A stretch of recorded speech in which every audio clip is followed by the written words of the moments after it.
selanjutnya adalah tentang kesederhanaan.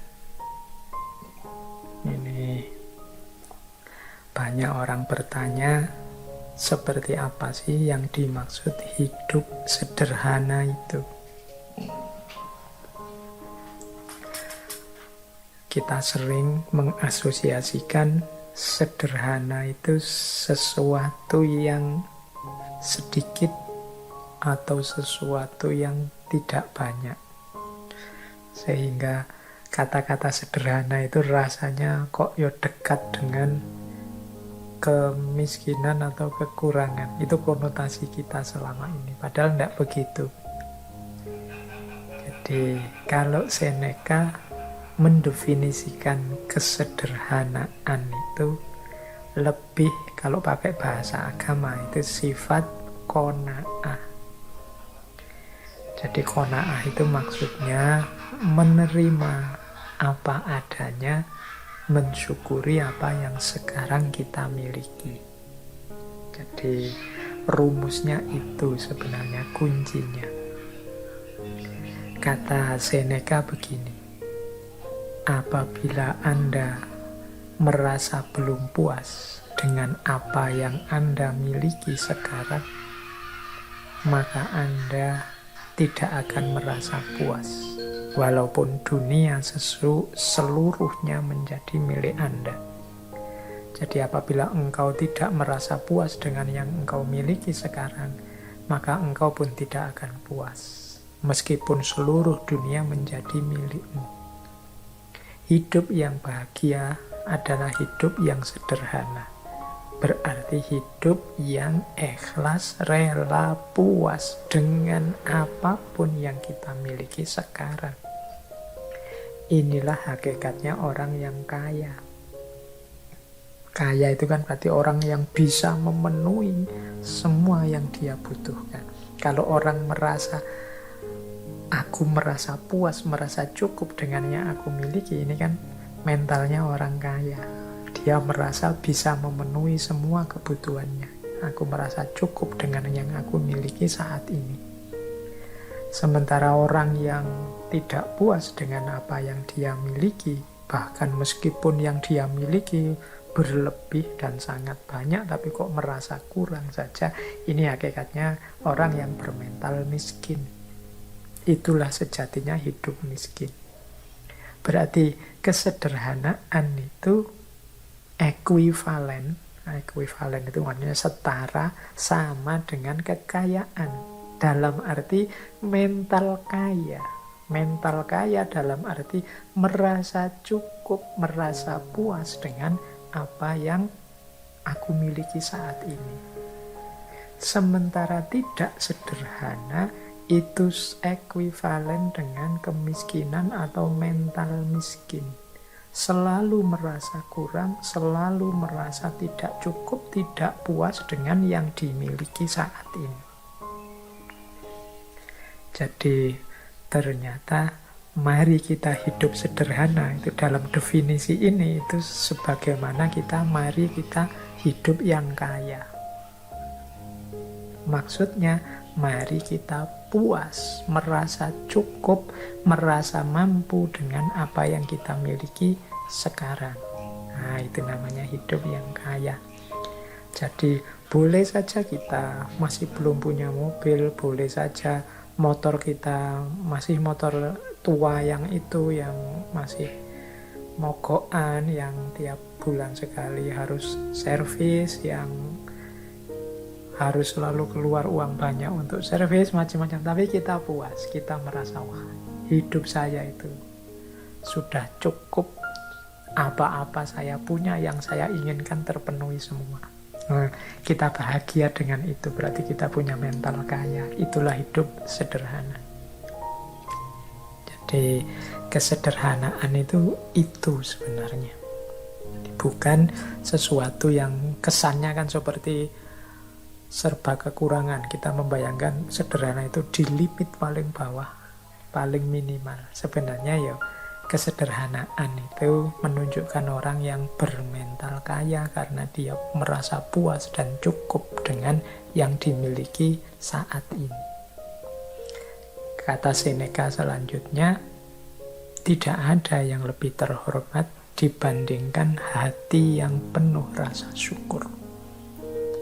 Jadi orang yang senantiasa mensyukuri anugerah apapun yang dia dapat dari Tuhan dalam hidupnya, sekecil apapun atau sebanyak apapun, sangat berkualitas atau biasa-biasa saja, semuanya dia syukuri.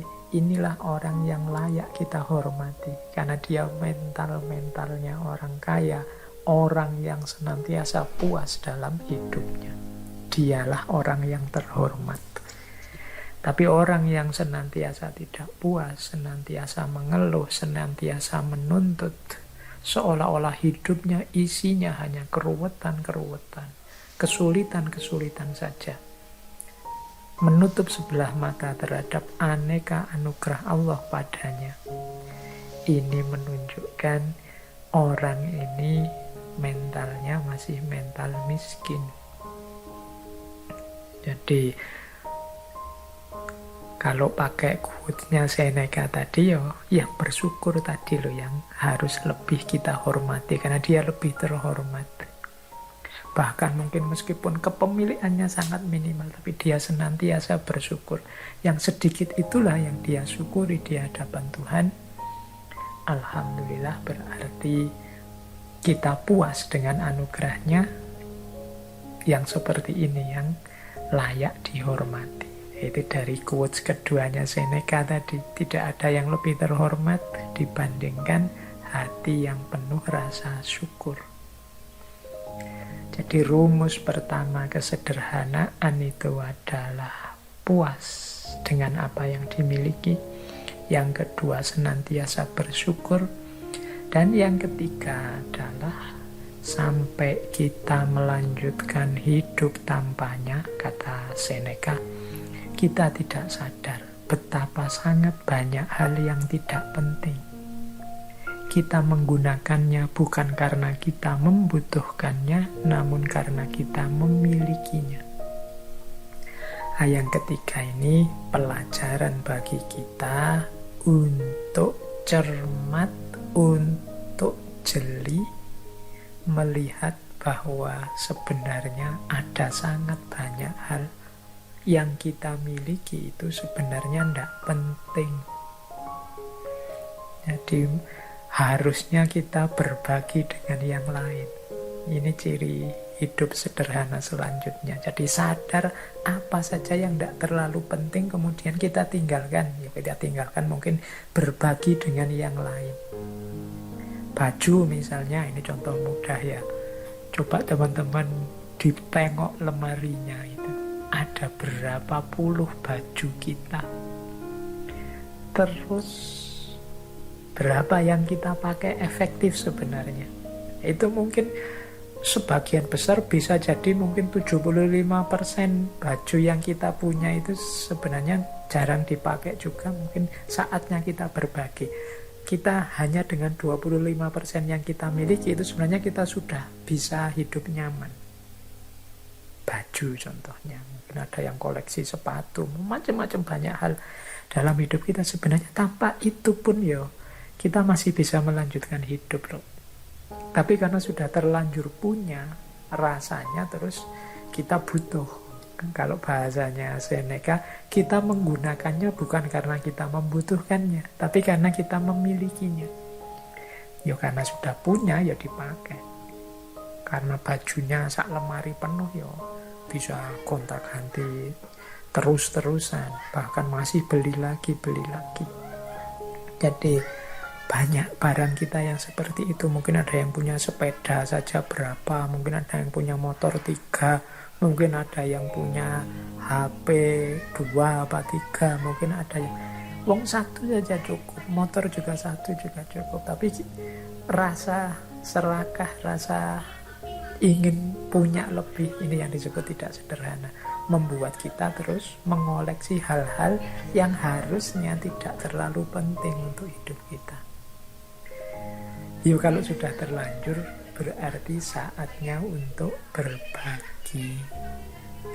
Berbagi itu mestinya ya ndak harus nunggu rusak dulu apa jelek dulu.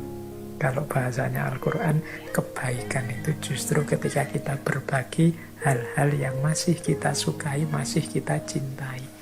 Berarti baju yang paling baik, yang paling kita senangi, kalau kita berbagi ke orang lain, itu sebenarnya itu pahalanya paling besar. Itulah kebaikan. Jadi yang ketiga ternyata rumusnya, mari kita jeli, hati-hati, tidak membeli, tidak mengoleksi, tidak mengumpulkan hal-hal yang tidak penting dalam hidup kita. Jadi kalau memang harus beli, ya kita beli yang memang kita butuh dan penting. Yang sudah punya tidak usah dikoleksi terus-terusan. Karena manusia itu kan karakternya memang, kalau bahasanya Al-Quran, alhaakumut takasur. Berlomba-lomba, berbanyak-banyakan. Senengnya koleksi. Kemarin ada banyak kasus orang mengoleksi tabung oksigen. Kadang-kadang ada loh orang-orang yang sebenarnya dia tidak sakit, tidak butuh oksigen, cuma khawatir lah kalau nanti saya sakit gimana. Akhirnya dibela-belain beli tabung oksigen. Padahal semuanya sehat. Akhirnya yang sakit tidak kebagian oksigen. Nah, ini mental-mental tidak utama. Jadi hidup yang tidak sederhana. Yo nanti kalau memang butuh, ayo kita berusaha mencari, membeli. Kalau belum butuh, yo sisakan untuk yang sedang membutuhkan. Jadi kata Seneca, sampai kita melanjutkan hidup tanpanya, kita tidak sadar betapa sangat banyak hal tidak penting. Kita menggunakannya bukan karena kita membutuhkannya, namun karena kita terlanjur memilikinya. Nah, ini berarti saatnya bersih-bersih segala kemubaziran yang tidak perlu. Yuk kita biasakan berbagi, apalagi zaman-zaman seperti ini. Rumus ketiga itu. Rumus keempat, untuk hidup yang sederhana, kata Seneca begini. Ini melengkapi yang ketiga sebenarnya. Apapun yang melewati batasnya selalu dalam keadaan tidak stabil. Nah, yang ketiga ini rumus jangan berlebihan. Apapun itu ada batasnya. Apapun itu. Jadi bahkan termasuk kebaikan. Kan sering saya bilang, baik itu utama. Tapi terlalu baik kadang-kadang malah jadi tercela. Terlalu pokoknya ada terlalunya, itu kan berarti melewati batas. Membaca itu utama, tapi kalau hidup untuk membaca terus, nggak peduli makan, nggak peduli temennya sakit, nggak peduli apa, ya jadinya nggak utama. Rajin itu bagus, terlalu rajin itu ya kadang-kadang malah diketawain orang. Kuliah jam 7, rajin sekali, 6:30 sudah sampai di kelas nunggu dosennya. Tapi terlalu rajin, misalnya kuliah jam 7, jam 5 habis subuh sudah nunggu di kampus, itu mungkin malah diketawai orang. Enggak, segalanya ada batasnya, yang wajar saja. Itu kesederhanaan. Jadi jangan melampaui batasnya. Jadi makan ya sewajarnya saja, jangan kekurangan. Dan jangan pula kelebihan. Minum juga begitu, beraktivitas juga begitu. Olahraga itu penting, tapi yo ada batasnya, jangan olahraga atau urusan mentang-mentang penting. Tidak juga begitu. Lari itu penting, tapi yo diukur kekuatannya, jangan berlebihan, tapi juga jangan kekurangan. Sepedaan itu penting, diukur kekuatan kapasitasnya. Jangan sampai nanti blunder, inginnya sehat malah jatuh sakit. Jadi kalau mengikuti rumusnya Seneca ini berarti mari kita hidup yang sederhana. Rumus yang pertama, sederhana itu kita puas, kita terima apapun yang kita miliki saat ini. Jadi seperti saya bilang tadi ya, qanaah. Yang kedua, mari kita bersyukur. Yang ketiga, mari kita hidup yang efektif. Jadi yang tidak penting, tidak usah diambil, dimiliki. Yang sudah terlanjur dimiliki, boleh kalau memang mungkin kita bagi untuk sesama. Dan untuk selanjutnya, jangan memubazirkan apa yang kita miliki untuk hal-hal yang tidak penting. Misalnya membeli yang tidak ada gunanya, hanya mengikuti hobi saja tanpa ngerti batasnya. Itu hidup sederhana. Dan yang terakhir ya tadi tentang batas. Jadi apapun yang kita inginkan untuk kita miliki atau kita lakukan, mari kita penuhi itu sesuai batasnya. Tidak kekurangan maupun berlebihan. Pas saja sesuai situasi dan kondisi kita.